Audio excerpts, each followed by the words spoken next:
What's up? It's AK Babyface. Subscribe to supporting icons for the latest boxing news. There's a link in the description box of this video to an interview with Carlos Takam with IFL TV. Now, bearing in mind when you watch this one, if you haven't watched it already, this interview was taken straight after Carlos Takam knocked out and stopped Gashi. Okay, so this is before Derek Chisora and Dillian Whyte got in the ring. Okay, and of course, his natural one is to not only wish his mum happy birthday and whatever, and say how he loves it here in the UK, because this is his third fight in the UK now.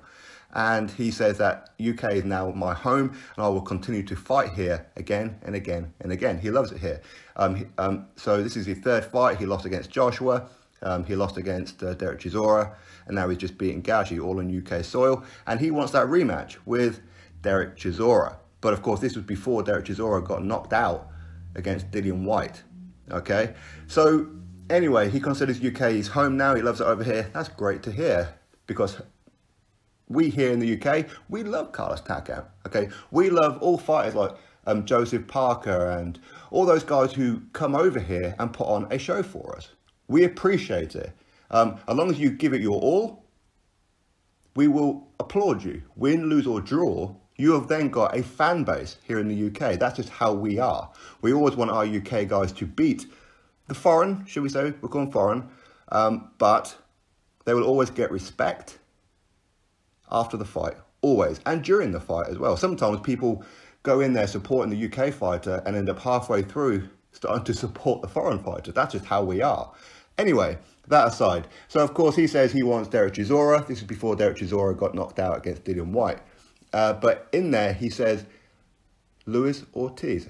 These are the words that come out of his mouth. This is the name that come out of his mouth. Luis Ortiz. Now, straight away, that's music to my ears.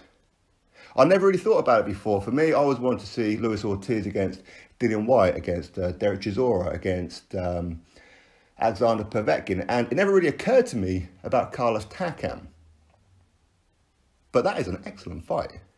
And who would you pick in that fight? People will say, well, Derek Chisora, he knocked out Carlos Takam, so therefore Luis Ortiz is going to walk through Takam. No, no, no, no, no. Because what you're forgetting about is right before Takam got caught, he was beasting, absolutely annihilating Derek Chisora. And any lesser guy would have went down and out.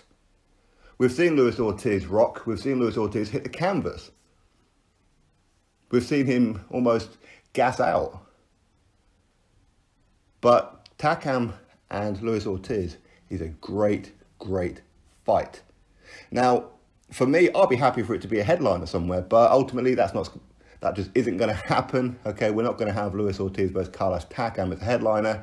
A co-main event, certainly. A co-main event for Anthony Joshua versus Dillian Whyte versus Deontay Wilder versus Tyson Fury on April 13th at Wembley. That will be a good co-main event. I love that fight. I really do. As I said, I never really give it too much thought before, but when Carlos Takam mentioned the name Luis Ortiz, I'm like, oh, hell yeah. I love that fight. And hopefully Eddie Hearn has watched that interview, and hopefully some kind of bell has rung in his head and go, yeah, I like that fight too. And hopefully it happens, because that is a real, real good fight. Very, very good fight. Anyway, you drop your thoughts below about it, click the thumbs up, subscribe, catch you all on the next video.